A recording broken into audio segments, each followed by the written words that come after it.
Estás escuchando Ládralo, Corporación Raya.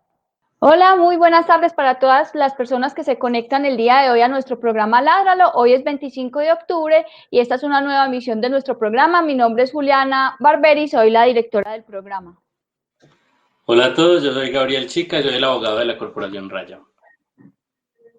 Y el día de hoy tenemos a toda una celebridad del animalismo nacional que conocemos, pues tenemos el gusto de conocer hace muchísimos años aquí en Medellín cuando trabajaba, pero él nos contará más adelante qué fue lo que él hizo acá en Medellín y qué está haciendo ahora.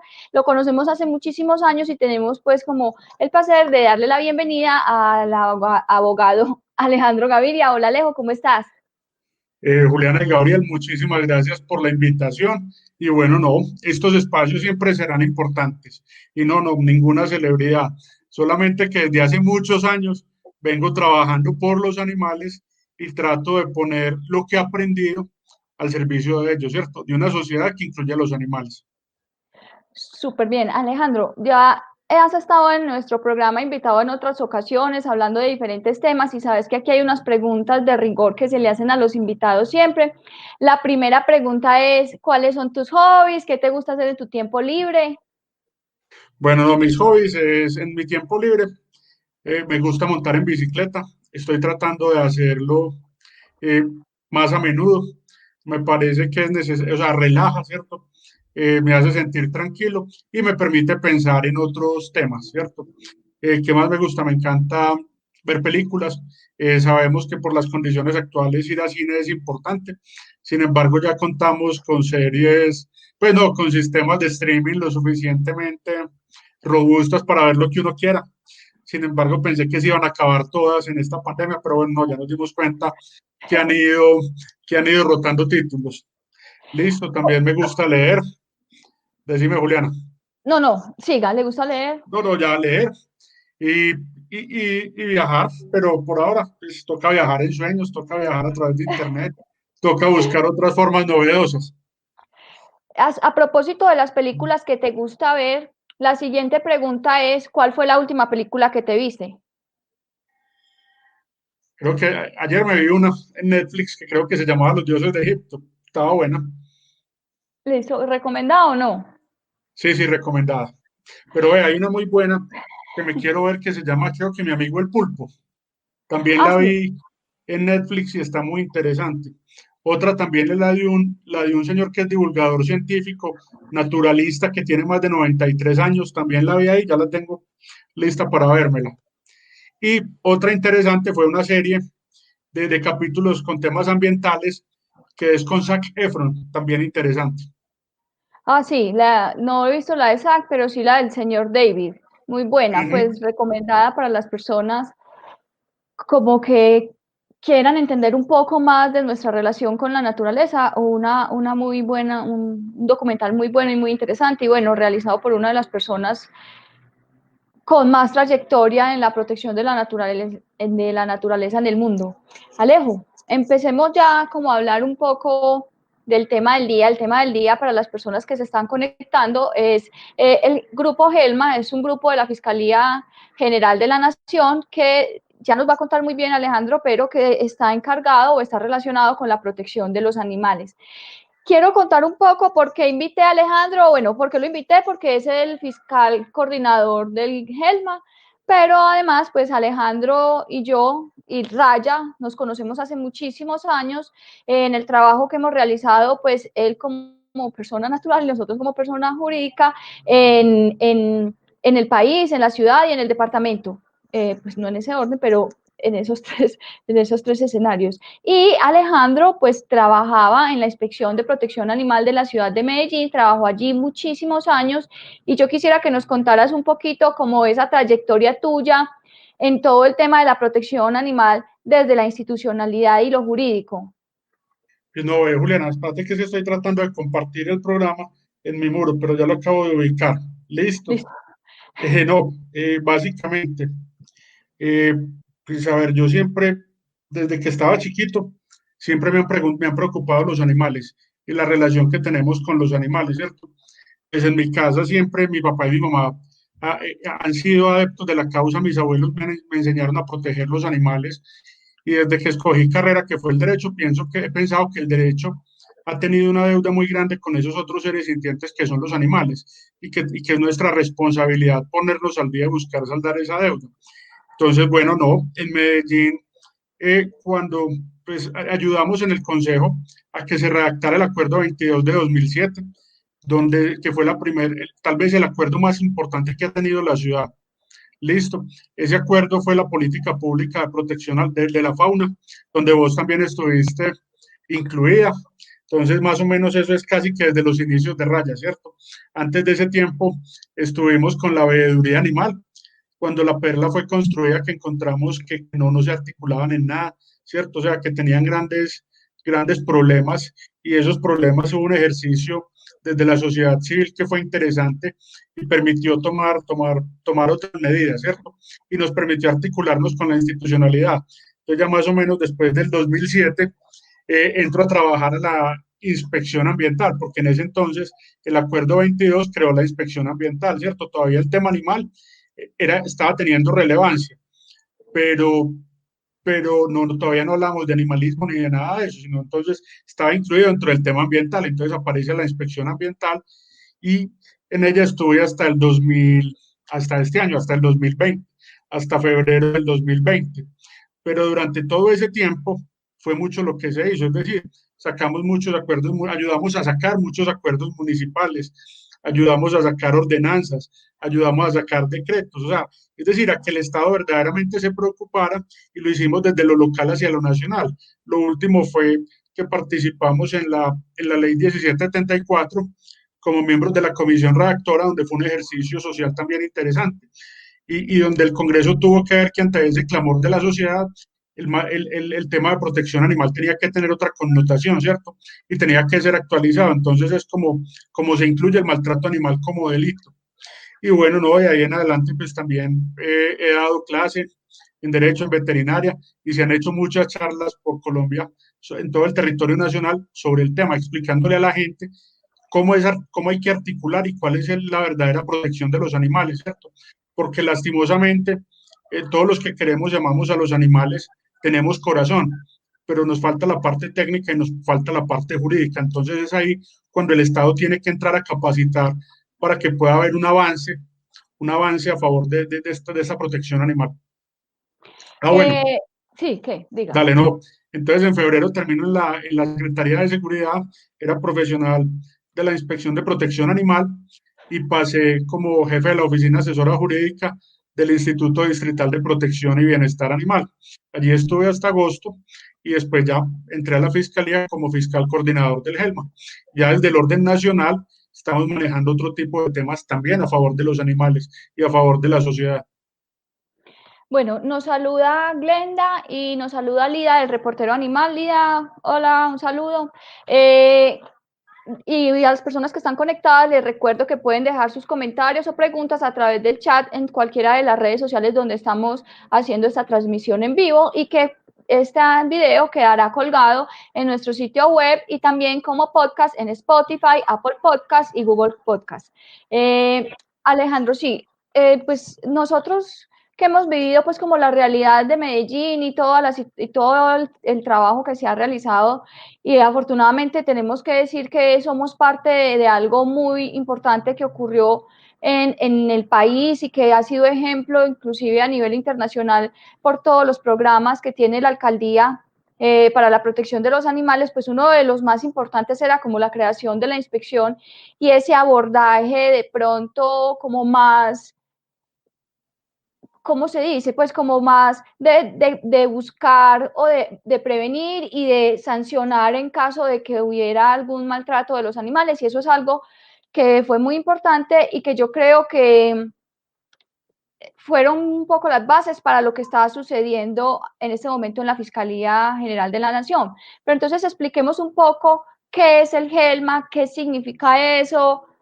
Expliquémosle a las personas que están conectadas. No, Juliana, a ver, pero quiero retomar algo que vos planteás y es toda esa experiencia conjunta que se logró generar desde lo local, ¿cierto?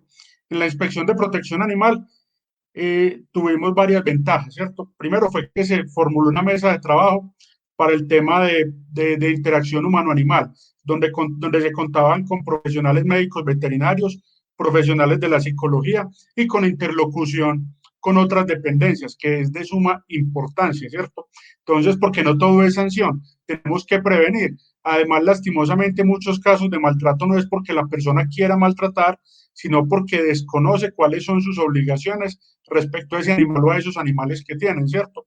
Y ni qué decir de esos otros temas que son el que la persona que recoge un animal después recoge otro, y vamos a ver y tiene 80 animales en una casa, y eso no debería ser. Entonces, ¿cuál sería la forma de dar respuesta, cierto? Y la respuesta no es solamente de la institucionalidad, sino que también es de la sociedad y la familia. Entonces, esa era la relevancia y esa era la importancia, y donde Corporación Raya siempre ha estado ahí. Otro espacio importante era la Junta Defensora o Junta Protectora de Animales, donde también se planificaba hacia dónde debería ir Medellín, ¿cierto? Y obviamente estaba articulado con lo que decía el Consejo y con lo que decían las demás secretarías de la ciudad. Y bueno, me preocupa actualmente ese tema, qué va a pasar, cómo se están planteando y qué va a pasar con esta nueva administración. Pero respecto a lo que vos me planteas de qué es el GELMA, es el Grupo Especial para la Lucha contra el Maltrato Animal. Listo. Y es una respuesta de la Fiscalía General de la Nación que se da a fines del año pasado, a fines del 2019. Pero este año el señor fiscal, el doctor Francisco Barbosa, quien es un convencido de la necesidad de proteger a los animales, le está dando un enfoque mucho más amplio y le está dando la verdadera importancia que tiene la protección animal. ¿Por qué? Porque es que, miren, es muy sencillo. Lo que le pasa a un animal el día de hoy, mañana le está pasando a una persona, ¿cierto? Entonces son unas violencias interrelacionadas que comienzan a escalar y si no son atendidas a tiempo por la familia, por la sociedad o por el Estado, vamos a tener consecuencias casi siempre violentas, ¿listo? Y no solamente para los animales, sino para otros miembros de la sociedad.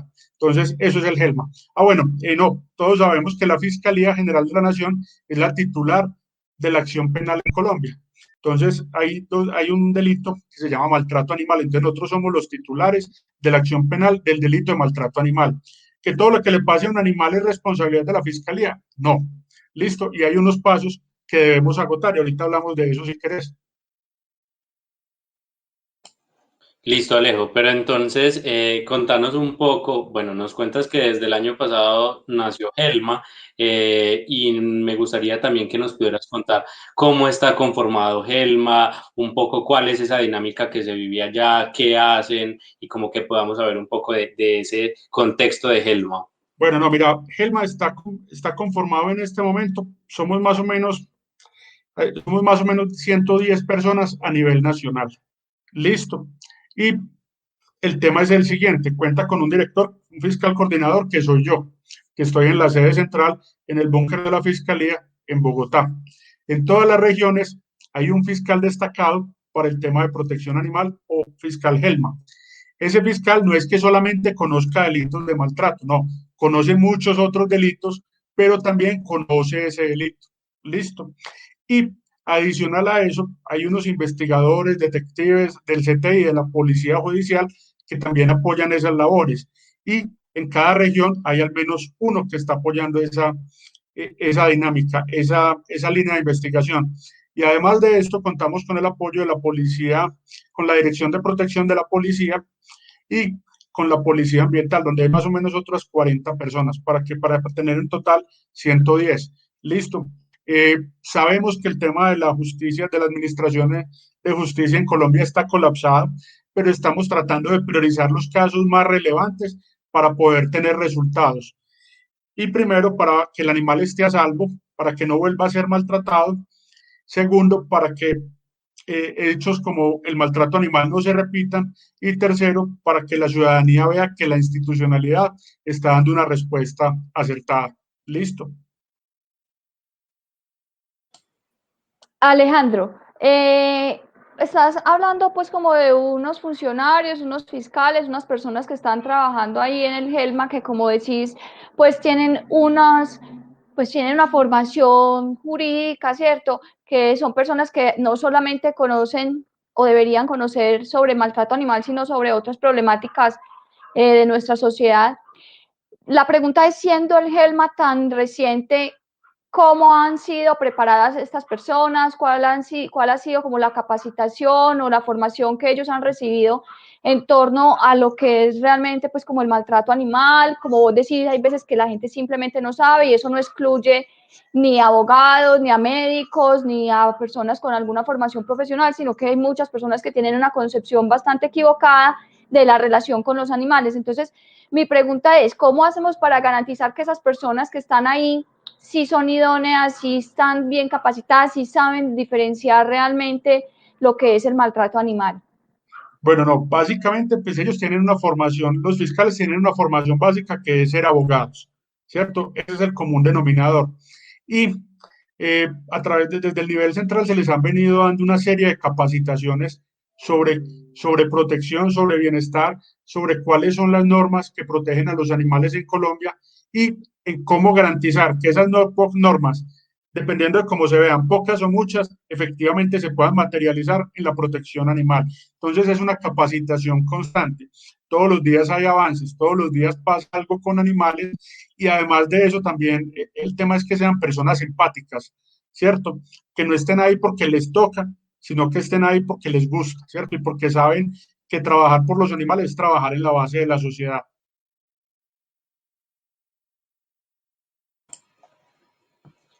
Listo, Alejo. Sí, yo creo que lo que dices es bien importante y es, bueno, además de esa formación técnica, de esa formación jurídica, es indispensable que los profesionales que estén allí tengan como un tipo de empatía, ¿cierto? Y de relacionamiento con la causa animal, ¿cierto? Y con la protección de los seres sintientes. Bueno, yo quiero... Total, y otra cosa, Gabriel, y es que tengan la capacidad liberal de interpretar a la norma.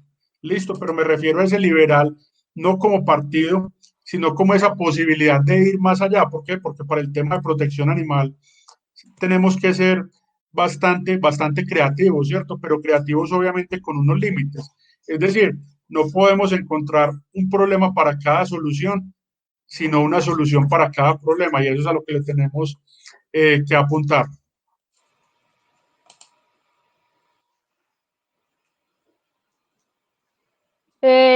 Saludamos aquí en nuestro chat a mi mamá, hola ma, a Paola Cristina Bernal, hola Pao, tenemos que hablar de alguna cosita y tenemos unos comentarios y unas preguntas que no sé, Alejandro, si querés responderlas a medida que las vayan haciendo o las respondes al final cuando terminemos como de hablar bien No, del género.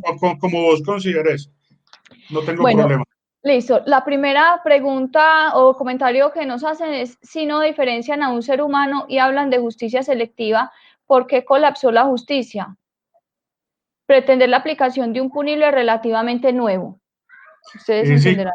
como les decía ahorita, el tema de la administración de justicia en Colombia es un tema estructural. Y qué tan bonito sería que fuéramos una sociedad avanzada donde no tuviéramos que tener un delito que se llame maltrato animal. Listo. Donde fuéramos seres justos, empáticos, que supiéramos que no podemos generarle sufrimiento a seres vivos más débiles que nosotros, que eso se llama dignidad humana. Entonces, en ese orden de ideas, no, es claro que no somos justos, es claro que no somos empáticos. Entonces, el Estado tiene que dar una respuesta, y esa respuesta fue volver delito el maltrato animal en los casos en los cuales sea grave. Y esa respuesta no se podía quedar solamente en la ley, ¿cierto? Ni en la teoría, sino que tenía que ser materializada. ¿Y cómo se está materializando? Se está materializando a través de la Fiscalía General con la creación del grupo GELMA, y de que efectivamente el ciudadano que conozca un caso de maltrato obtenga una respuesta, ¿cierto? Pero esta respuesta, como les decía ahorita, no va a ser la primera. Es decir, de la Fiscalía no depende solucionar el problema de maltrato animal, depende de todos y cada uno de nosotros. Es decir, la ley 1774 plantea la corresponsabilidad y plantea la solidaridad, y habla de la corresponsabilidad del individuo, la sociedad y el Estado. Pero cuando nos hablan de ese Estado, tenemos que entender el Estado de forma amplia. Es decir, son responsables las alcaldías de contar con programas de bienestar y protección animal, desde esterilización, vacunación, educación, atención del maltrato cuando no sea grave, de las gobernaciones también, apoyar a sus municipios, y del nivel central, elaborar políticas públicas, y en este caso la Fiscalía está dando respuesta para cuando toda esta cadena de individuos, sociedad y Estado, alcaldías fallen, nosotros podamos tomar otro tipo de decisiones. Listo.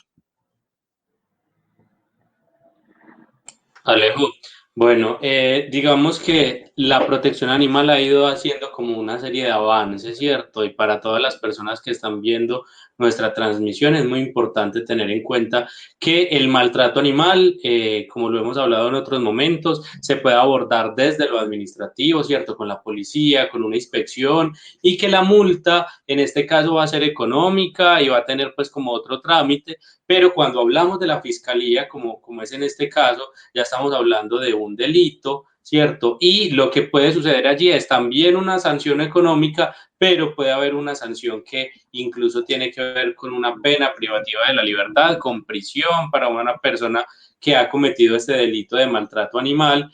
Pero hay algo que es importante, ¿cierto? Y es que hasta ahora las instituciones se están capacitando, los funcionarios han ido evolucionando en ese avance, pero todavía tenemos unas grandes deudas, unos grandes atrasos. Y por acá tenemos un comentario bien importante de Berta Cecilia Guarnizo que nos dice, bueno, ¿qué hacer también en esos casos en que los municipios, en algunos pueblos y bueno, municipios apartados en los que la policía no tiene conocimiento siquiera de las normas o les hace falta, no está claro qué es y qué no es maltrato, ¿cierto? Tampoco se cuenta con los centros de bienestar animal en todas las zonas. ¿Qué hacer cuando todavía falta algo de capacitación, todavía faltan espacios para que estas normas se hagan más concretas? ¿Cuál es ese reto también desde GELMA y desde la Fiscalía General de la Nación? Bueno, no, mira, Gabriel, básicamente el reto desde Gelma y es la propuesta después de que ingresé, es que tengamos la capacidad de capacitar a todas las regionales de la policía para que ellos sepan cómo instrumentalizar la norma, ¿cierto? Sin temor. Eso es lo primero, que sepan cómo actuar frente a un caso de maltrato, que sepan definir si es competencia de un inspector de policía o si es competencia de la Fiscalía General de la Nación. Listo. Segundo, exhortar a los municipios y a los alcaldes a que cumplan con lo que la ley les ordena. Es que trabajar por los animales no es un favor, no, trabajar por los animales a nivel institucional es un compromiso legal, eso nos está ordenando la ley. Y la ley 1801 dice que en cada municipio va a haber un centro de bienestar animal.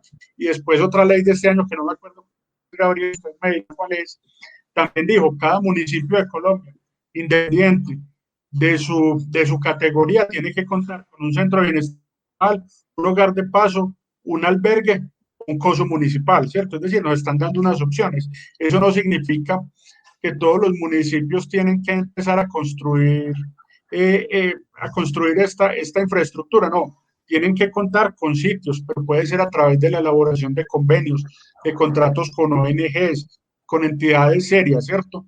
Que verdaderamente dignifiquen y no revictimicen a los animales que están en malas condiciones, porque esa es la otra problemática. Lastimosamente, los animales como seres sintientes muchas veces no son dignificados, sino que son revictimizados y se convierten casi que en objeto de cambio. Listo. Sí, es la 2054 de este año. Es la ley que está hablando Alejandro, pues que habla de que los municipios deberían tener un centro de bienestar animal para recibir y albergar los animales que hay en condición de calle en esos municipios. Sobre ese tema, yo los invito a que escuchen una charla en la que estuve invitada, que realizó la Facultad de Derecho y Ciencias Políticas de la Universidad de Antioquia, en la que tuvimos pues como la oportunidad de hablar con el representante de la Cámara, Fabián Díaz, que fue el autor de esta ley, sobre, por lo menos a mí me quedan muchas inquietudes sobre la pertinencia de una ley como esa, y me parece que, como dice Alejandro, pues puede tener como unos riesgos en su aplicación. Entonces los invito, lo pueden buscar en el Facebook de la Facultad de Derecho y Ciencias Políticas de la de Antioquia. Juliana, y también para responderle a Berta Guarnizo, a la señora Berta Guarnizo, tenemos que entender que la comunidad y la sociedad hay que empoderarla, ¿cierto? Los defensores, las ONGs, los defensores de a pie, todos estos tienen que hacer veeduría, tienen que exigir en sus respectivos municipios, tienen que hacer control, tienen que buscar que se haga control político, que se destinen los recursos y que si eso no pasa, hayan unas sanciones, que la ley es clara, ¿cierto? Todo eso se debe buscar, pero tampoco se puede permitir que se aprovechen de esa empatía que hay hacia los animales, como pretenden muchos o muchas. Listo. Bueno, te saluda Sergio. Sergio Reyes, una gran vinculación hizo la Fiscalía con Alejandro, ya se ven los cambios, o sea que bueno, vas bien Alejandro, por lo menos se está percibiendo tu buena gestión. Tengo una pregunta de Lida, creo que te la voy a hacer ya y si querés la discutimos al final porque sé que es una pregunta pues que da para hablar un buen rato. Entre las investigaciones que Helma tiene está la de Júpiter, el león, que todos recordamos pues de un caso en el que el león terminó falleciendo. 10 meses después, ¿qué ha pasado? Pues ve, básicamente, Juliana, con Júpiter hubo una cadena de errores, ¿cierto? Que no deben haber pasado.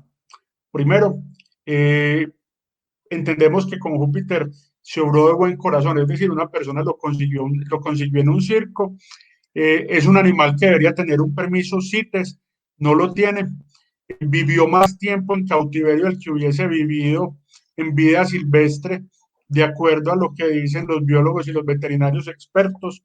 Es un proceso que va avanzando, sin embargo, la línea de investigación no solamente es desde el maltrato animal, sino que también desde delitos contra la administración pública, es decir, qué dejó de hacer el Estado o qué hizo mal, qué hicieron las entidades que debieron haber hecho para que el animal llegara a esas condiciones, ¿cierto?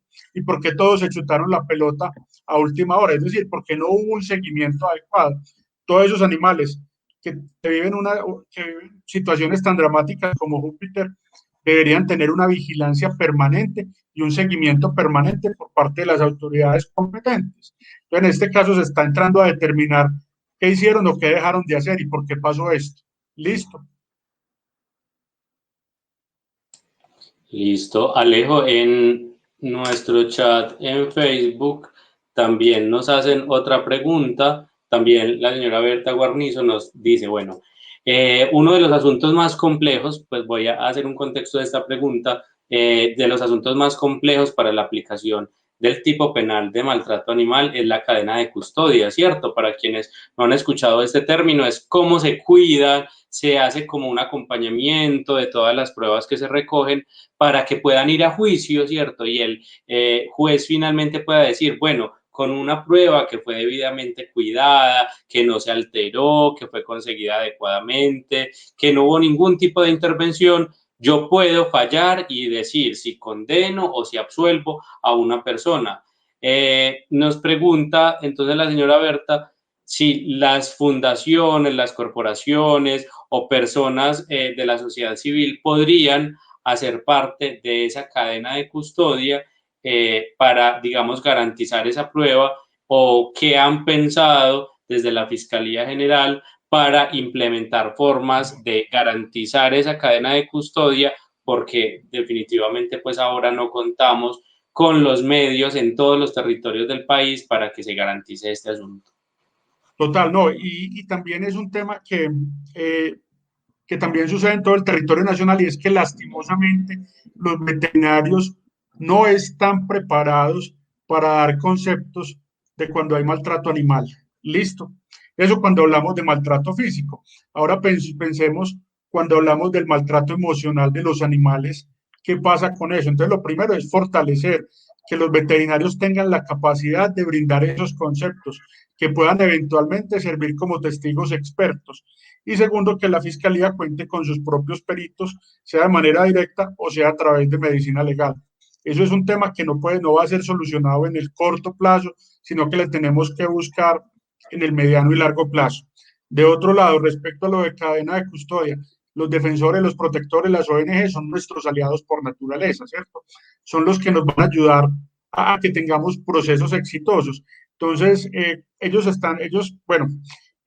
desde que ellos tengan la prueba o que nos ayuden con la prueba, se empieza a manejarlo de cadena de custodia, listo. El hecho es que tengan la preparación, que tengan el compromiso, que tengan un conocimiento técnico básico, un conocimiento jurídico básico y que puedan aportar pruebas cuando hay casos de maltrato.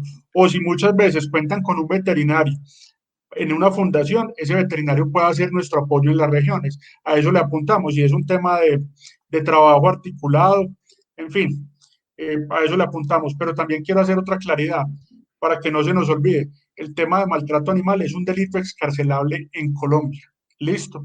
Y como tal, así haya una condena, muchas veces las personas no van a pagar cárcel. ¿Qué significa eso? Que tenemos que buscar otras formas de obtener sanciones, es decir, tenemos que apuntarle a una justicia restaurativa y retributiva, donde esa persona no vaya a la cárcel y no vaya a salir más, o sea, con más conocimientos negativos de los que entró, porque sabemos muchas veces que nuestro sistema penitenciario es un PhD en delincuencia y a eso no le deberíamos apuntar, ¿cierto? Debemos buscar otras formas de rehabilitar, de reinsertar, de que esas personas primero no maltraten, ¿cierto? Y que entiendan por qué no se debe hacer, no solamente por temor a una sanción, sino porque verdaderamente tuvieron un avance ético, un avance, no sé, llámenlo como quiera, listo, pero a eso es a lo que le tenemos que apuntar.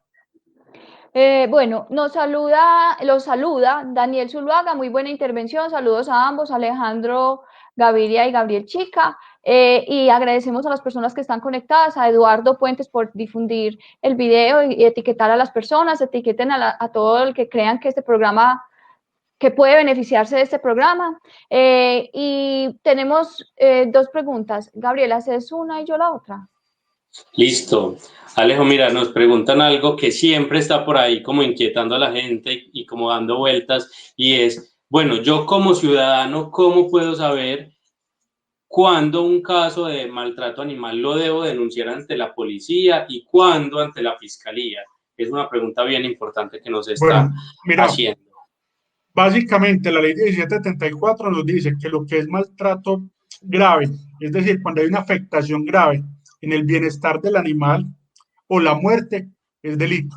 Listo, entonces, si lastimosamente se muere el animal o perdió o quedó en muy malas condiciones, es de nosotros. Listo. O si fue tanto el maltrato y hay unas evidencias etológicas de ese maltrato, también es parte, también nos corresponde a nosotros como Fiscalía General de la Nación y Grupo Gelma. Pero si ese maltrato no es tan grave y es el perro que dejan en el balcón, cosas por el estilo, que si bien son reprochables bajo cualquier punto de vista, ya estaríamos en manos de un inspector de policía, ¿cierto? ¿Y cuál sería el inspector de policía? El del municipio donde sucede el caso de maltrato. Listo. Entonces es más o menos como la distinción. Si el maltrato es simple, si no es tan grave, es de un inspector de policía, y si es grave, es de la Fiscalía General. ¿Y cuándo llamar a la policía? Hombre, cuando están en flagrancia, ¿cierto? Es decir, si tenemos números únicos de emergencia, todo eso, y ahí también sucede otra cosa, todo municipio en Colombia debería contar con una ruta de atención para estos casos, listo, para la atención del maltrato, y deberían saber cada dependencia hasta dónde llega y cómo debe actuar, porque es que en el maltrato no solamente tenemos que actuar con sanción, sino que tenemos que actuar con prevención y con atención, ¿cierto? Y con personas capacitadas y que les interese el tema.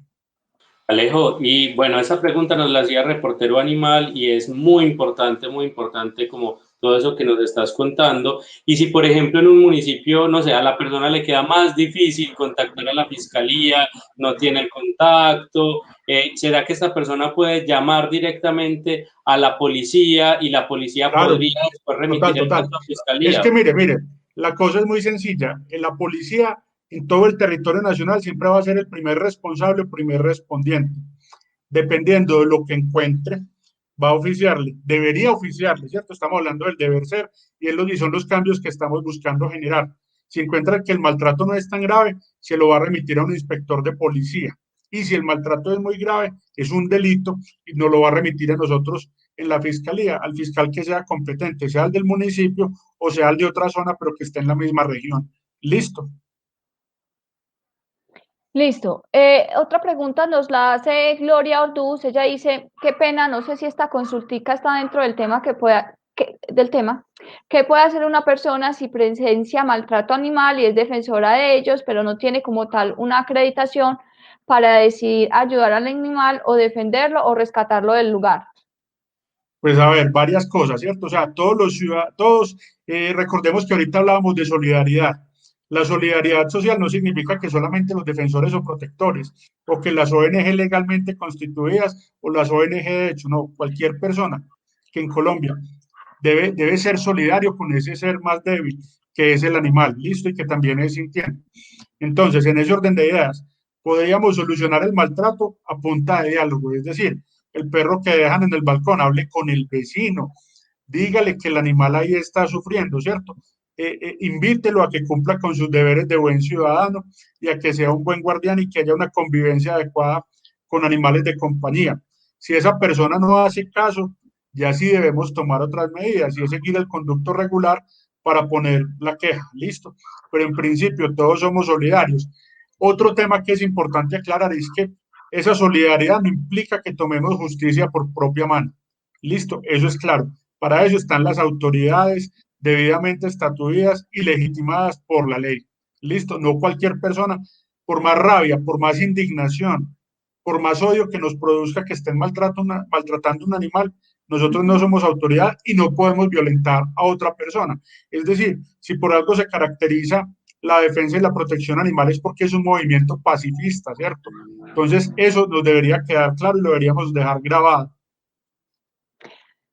Alejandro, yo quiero también hacer como complementar un poco esa respuesta porque muchas personas, por lo menos en nuestros casi 18 años de existencia, piensan que como somos una organización, una ONG legalmente constituida, somos una entidad sin ánimo de lucro, tenemos la potestad de entrar a las viviendas, podemos ir y retirar animales y quitárselo a las personas y sacarlos de la situación de peligro y que nosotros estamos facultados para eso y eso es algo que no es cierto. O sea, nosotros somos sociedad civil común y corriente, nosotros no tenemos ninguna autoridad y no podemos hacer el rescate a no ser que el animal, o sea, esté en una situación completamente diferente a una de maltrato. Nosotros no podemos hacer como esa intervención de ir a entrar a la casa y quitarles el animal y hacer eso. No, hay que seguir los pasos que Alejandro está mencionando, pero sí era algo como que quería aclarar porque muchas personas tienen esa falsa concepción de las facultades de las corporaciones o de las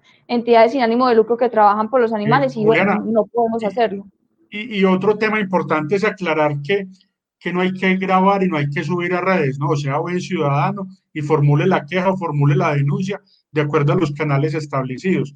Es decir, cada alcaldía tiene unos canales, la fiscalía también tiene otros canales que pueden ser virtuales o pueden ser presenciales. Entonces, agotemos eso y no generemos más problemas a través de las redes sociales, porque primero estamos advirtiéndole a la persona que ya sabemos que está maltratando y estamos mostrando las pruebas con las que contamos. Segundo, podemos estar generando un malentendido, no siempre es lo que parece y un video puede tener varias interpretaciones, ¿cierto? Entonces, eso hay que tenerlo en cuenta. Pero, o Y sea, sí, nosotros graben, no somos juez de nadie. pero no lo suban a redes, hagan Sí, el exacto. proceso como debe ser y utilicen eso que graban para aportar pruebas a los procesos que se hacen, pues, legales. Nos saluda también Vivian Montero, grande Alejo, gracias Raya por estos espacios, con mucho gusto, estos espacios los creamos para todos ustedes, para que se puedan aprovechar, para que todos podamos aprender y conocer muchísimo más de cómo podemos proteger a los animales con los que convivimos en la tierra. Dice el reportero animal, ¿cómo se tipifica la gravedad? Es relativo a los valores y principios de un inspector de policía, hablando sobre cuando mencionabas que cuando no es tan grave, entonces a la policía, a la inspección, y cuando ya es más grave, entonces a la fiscalía. ¿Cómo es ese, pues, quién dice este es grave y este no es grave? ¿Quién nos dice, o sea, primero nos va a decir, o sea, el único profesional que puede interpretarnos en Colombia respecto a la salud de un animal es un médico veterinario. ¿Listo? Entonces, un médico veterinario es el que nos va a decir qué tipo de afectación sufrió el animal. Sin embargo, también aplica el sentido común, ¿cierto? Y el sentido común es que si al perro le dieron un machetazo, pues yo presumo que fue grave, ¿cierto?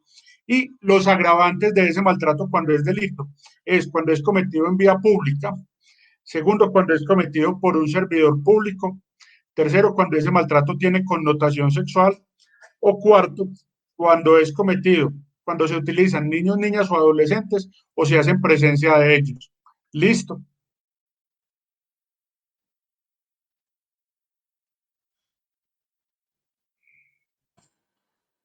Listo, Alejo. Entonces, pensemos, una persona está caminando y ve que se está generando un hecho de maltrato, ¿cierto? Está la persona ahí, como decíamos ahora, en flagrancia, estamos viendo que está cometiendo un hecho de maltrato, está golpeando a un animal, está generándole cualquier tipo de daño. ¿Qué puede hacer una persona del común en un caso como eso? Es una persona, un ciudadano que va caminando y quiere hacer algo para proteger a ese animal y lo quiere hacer por los canales Bueno, no, establecidos. primero, si yo veo que están maltratando y están violentando a un animal, lo primero que yo trato de hacer es que lo dejen de violentar, ¿cierto? Segundo, llamo a la policía para que la policía como autoridad intervenga. Y tercero, hago todo lo posible para que a esa persona no le dejen el animal. Listo. Y cuarto, si me toca poner la denuncia, pues interpongo la denuncia, dependiendo de lo que haya visto. Si el caso no fue tan grave, lo pongo en la inspección de policía del municipio y si fue grave, lo pongo en la Fiscalía General de la Nación. Listo. Ese número, el número, Alejandro, que ha salido publicado, que es el 122, ¿es cierto? Sí, señora. Ese número es una línea que, ¿para qué le sirve a la ciudadanía? Esa línea es la línea de denuncias de la Fiscalía y sirve para denunciar cualquier tipo de delito. Listo. Funciona a las 24 horas. Muchas veces es necesario reintentar la llamada porque si pensamos que recibimos denuncias de todas partes del país, entonces debemos ser pacientes. Pero es una línea que sirve, listo, y sobre todo que se puede manejar de manera anónima. Listo. Pero tampoco eso que tengamos una línea que nos permita denunciar de manera anónima no significa que podemos trascender los problemas personales con otro ser humano para desquitarnos a través de un animal, porque tenemos casos que no se aguantan dos vecinos y uno de ellos tiene un perro, entonces denuncia el uno al otro que lo está maltratando para generarle mala atmósfera. No, o sea, tenemos que ser racionales, tenemos que ser buenos ciudadanos, tenemos que ser muy cívicos y muy éticos para denunciar.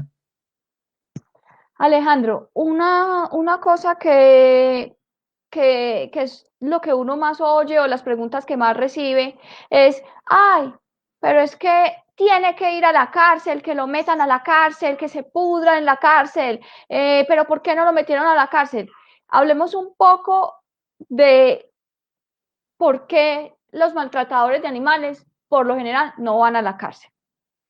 Bueno, mire, primero sabemos que el maltrato animal es un tema nuevo, pues cierto, o sea, el tema del maltrato animal como delito está consagrado a partir de la ley 1774 de 2016.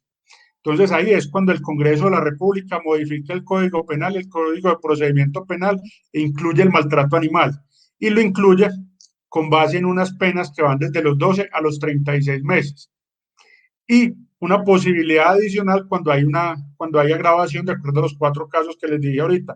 Lo comete un servidor público, se hace a través de niños, niñas o adolescentes en presencia de ellos, se hace en vía pública o tiene connotación sexual. Entonces, hay algo que llama política criminal y son los límites para aplicar la norma a nivel nacional. Inicialmente el Consejo de Política Criminal del país había o la oficina asesora, no me acuerdo, la comisión, no recuerdo, dijo que el maltrato no debería ser delito, ¿cierto? Sin embargo, el Congreso insistió, entonces lo dejaron con esas penas. Pero es ahí cuando tenemos que apuntarle a formas novedosas de obtener justicia.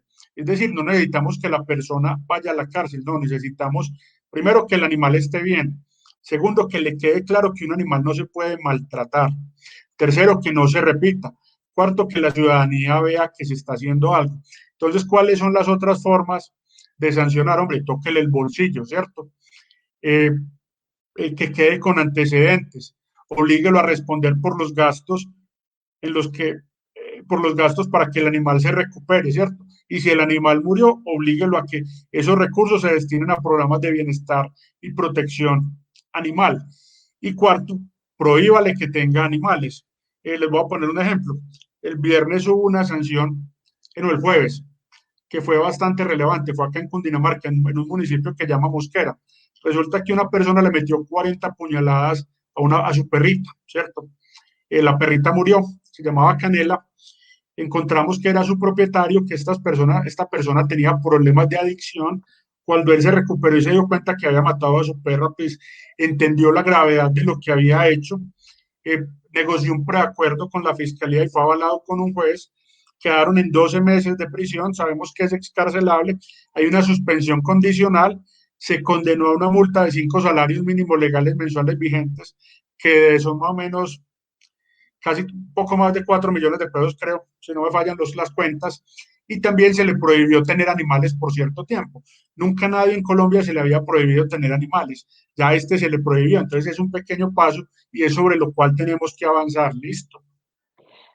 Alejandro, sí, de lo que estabas hablando, pues como una de las principales cosas que debe ocurrir cuando se hace un proceso para evitar o para atender un caso de maltrato animal, pues es que el animal no regrese al responsable o a la persona que le estaba causando el maltrato. Comentan en el chat que lo pudimos ver todos esta semana, que hay, primero, pues una desorganización tremenda en cuanto a la entrega de información hacia el público, porque en el Instituto Distrital de Bienestar y Protección Animal, entonces retiraron un perro que estaba siendo maltratado, pero ese perro, según cuentas y algunos dicen que es que el etólogo dio un concepto positivo, otros dicen que el etólogo dio un concepto negativo, o sea, hay como no están coordinados, no hay coordinación en cuanto a la información y a lo que realmente pasó. Entonces, exacto, hay contradicciones. Entonces, ¿por qué si hay un maltrato, inclusive había videos, etcétera, por qué en esos casos los animales regresan al maltratador? Juliana, ahí hay un tema de descoordinación, listo. Sabemos que el inspector de policía es el director del proceso y él es el que tiene que solicitar las pruebas y tiene que interpretar.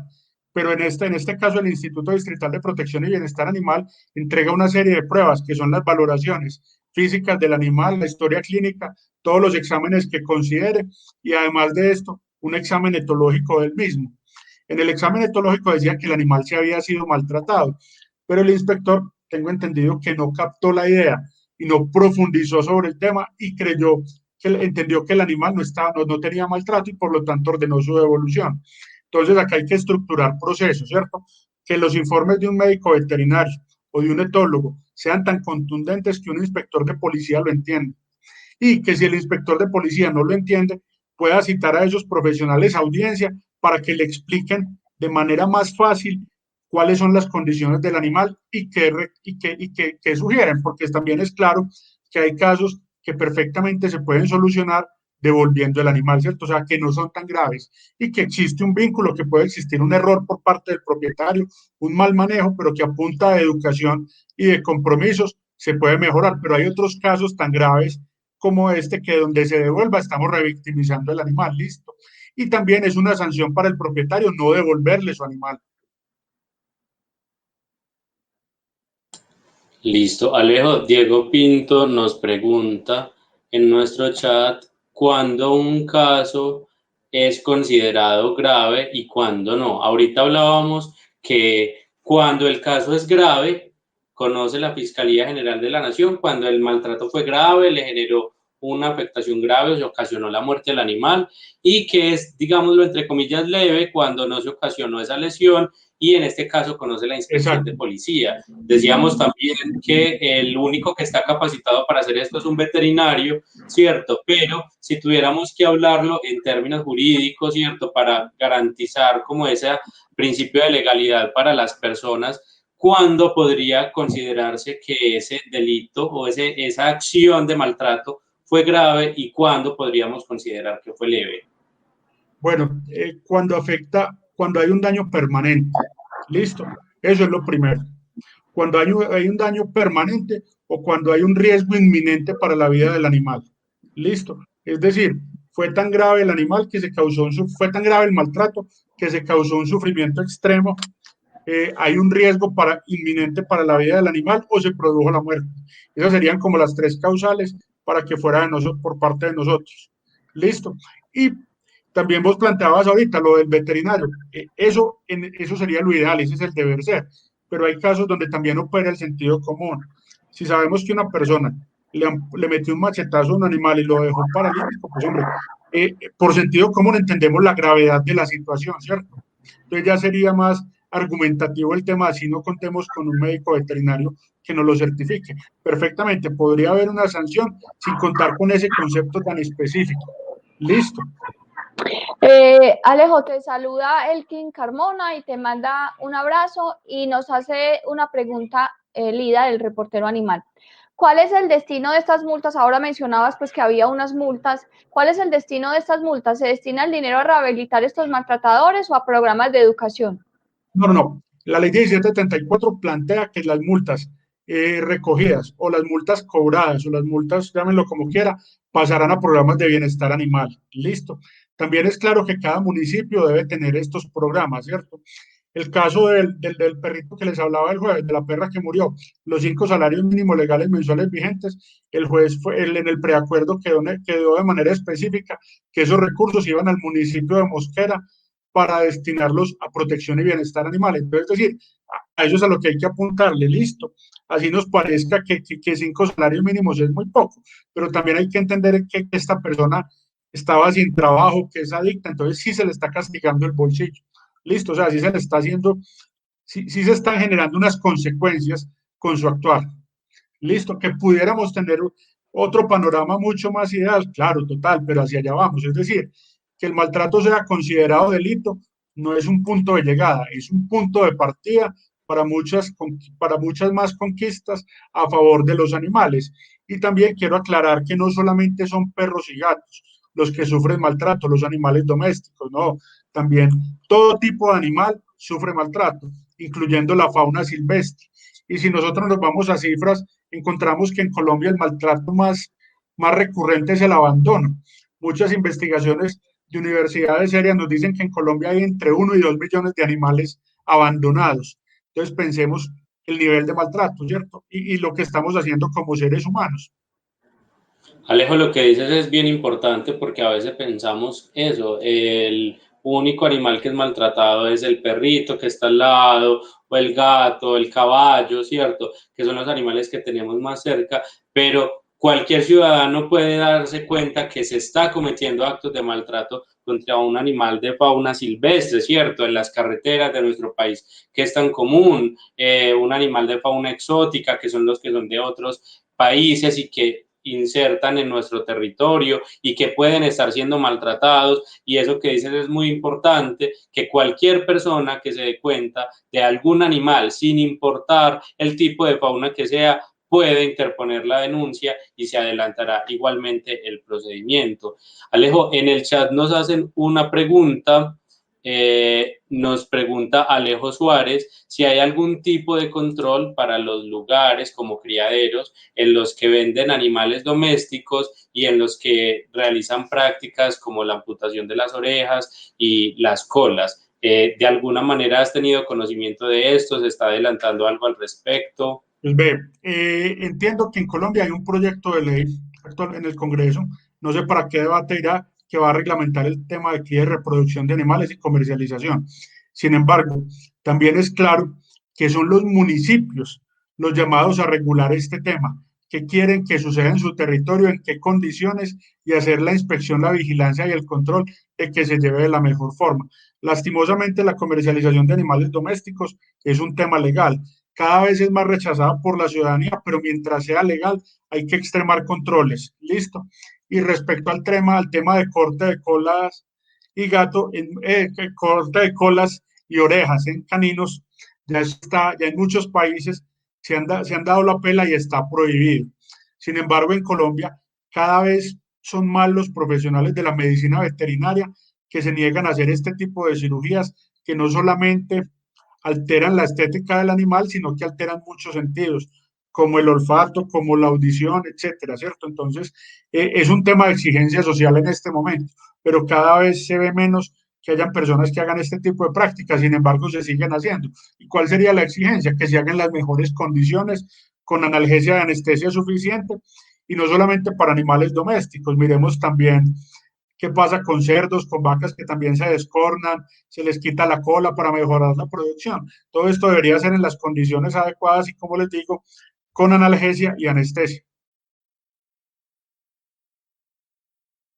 Sí, yo pienso que eso no debería pasar y que esas mutilaciones que nos benefician es a nosotros nada más, pues eso tendría que ser abolido de toda la Tierra y el planeta y el universo, pues, o sea, nosotros no podemos seguir justificando actos tan supremamente arbitrarios o que están basados en la utilidad que los animales nos puedan prestar simplemente porque somos humanos y tenemos como el derecho de hacer lo que queramos. Tengo una pregunta de Elkin Carmona, dice, ¿es posible denunciar a alguien que maneje peligrosamente y atropelle fauna silvestre?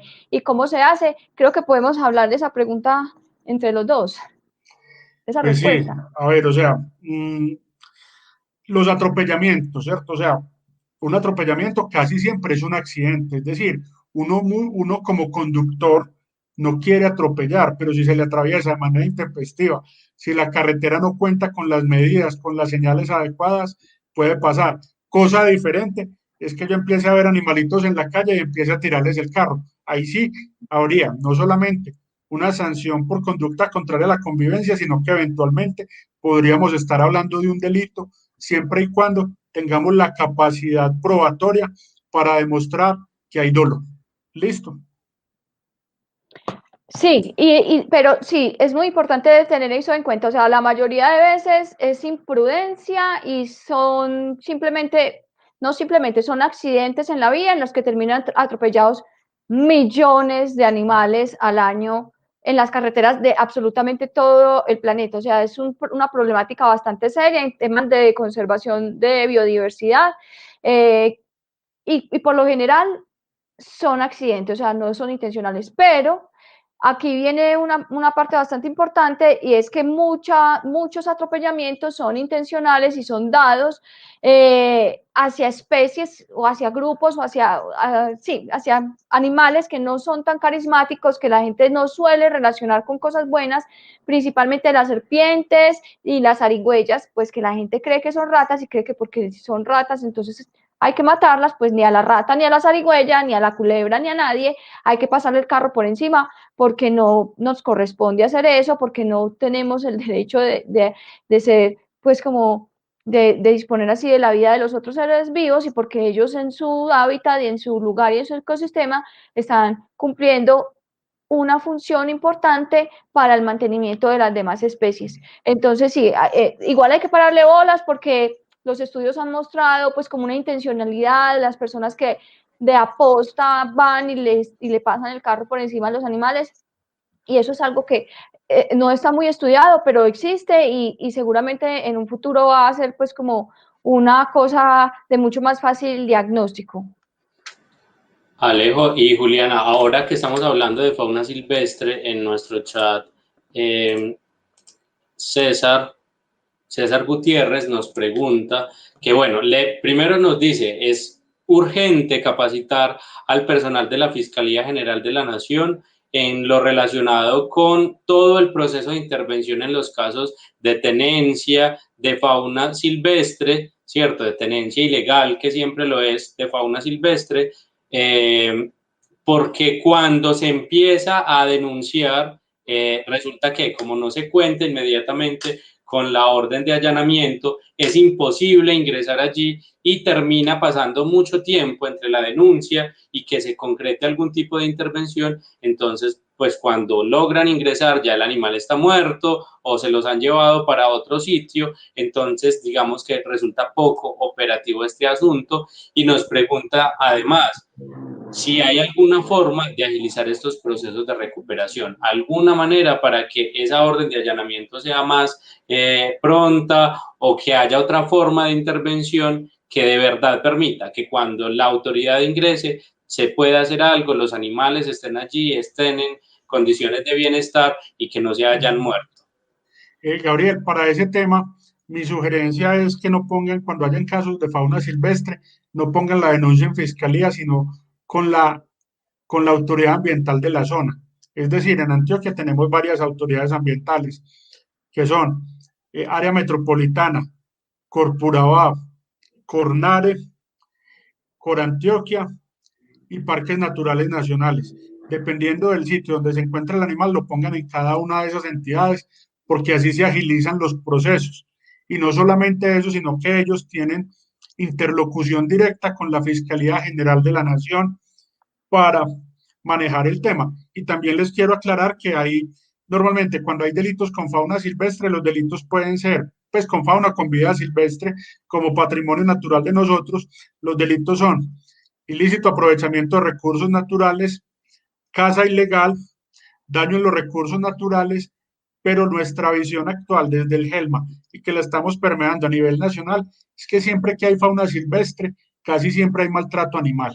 Y ni qué decir que el maltrato más simple en la fauna silvestre, que es el cautiverio, extraer un animal de su hábitat, de su manada, de su familia, para traérnoslo a la ciudad y tenerlo en una jaula. Entonces ya se les está apuntando a que cuando haya una investigación por ilícito aprovechamiento, por caza ilegal, por daño a los recursos naturales, esté relacionada vida silvestre, fauna, se le pueda también imputar maltrato animal. Listo. Y obviamente para poder hacer esto necesitamos el acompañamiento de todas las autoridades ambientales, porque son ellos los que nos van a determinar qué tipo de maltrato y cómo ha sufrido el animal. Listo. Y si este maltrato es físico o es maltrato emocional.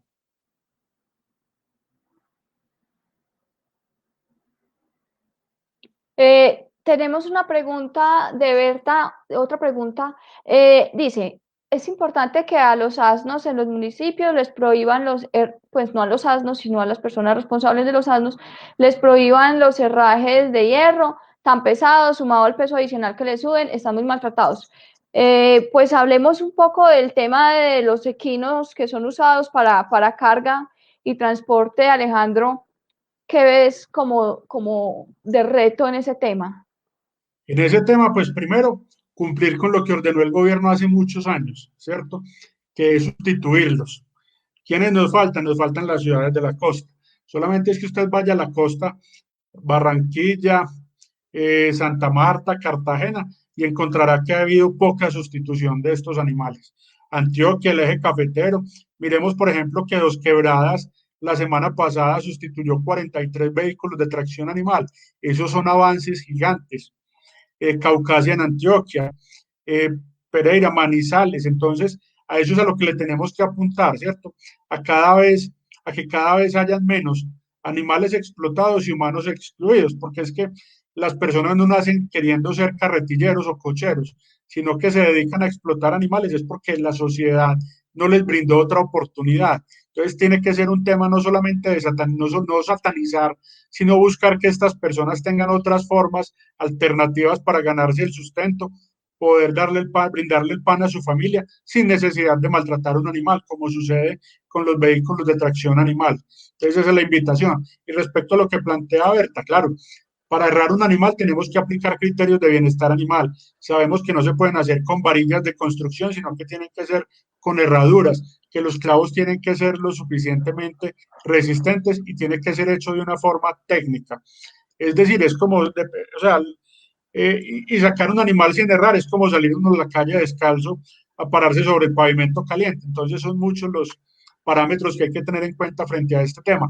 ¿Y quiénes son los invitados, los llamados? Este tema no depende de la fiscalía, este tema no depende del gobierno, bueno, en parte depende del gobierno nacional, pero quienes tienen las últimas palabras son los alcaldes.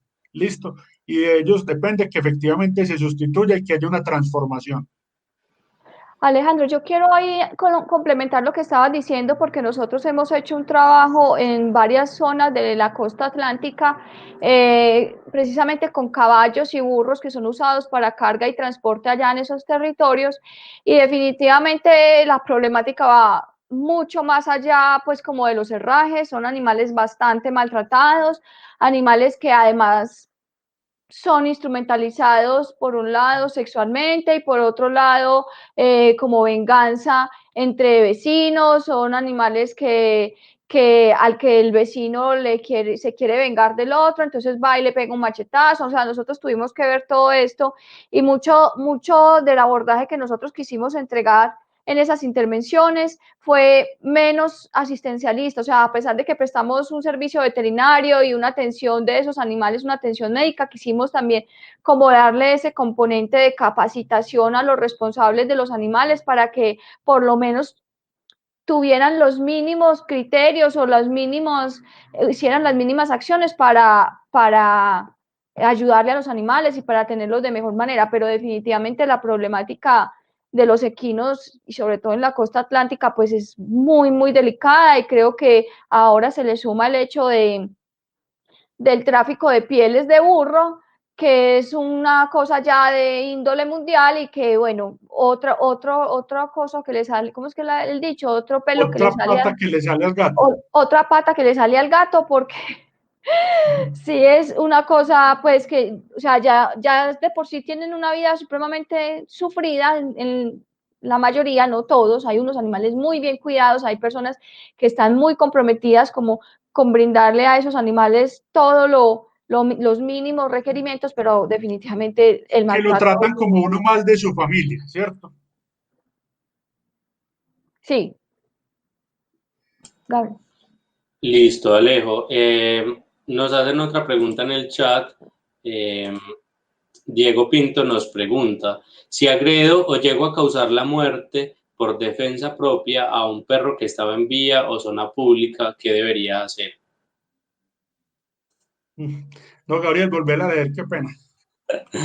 Sí, y además está bien compleja la pregunta. Dice, si agredo o llego a causar la muerte por defensa propia a un perro que estaba en vía o zona pública, ¿qué debería hacer? Yo estoy No, por ahí en la vía, el perro me muerde, yo por defenderme lo agredo o no, le causo. explíquele a la autoridad qué fue lo que pasó, ¿cierto? Cuente la historia completa. ¿Sí me hago entender? Es decir, haga claridad frente a todo lo sucedido. Listo, y a la forma en la cual sucedió. Porque es que también nos han tocado casos que es que el pincher me ladró y yo le metí un tiro. No, eso no es una respuesta adecuada, ¿cierto? Pero hay otras cosas que el derecho, que la ley eventualmente permitirían, solamente que es necesario analizar cada caso de manera puntual, ¿listo?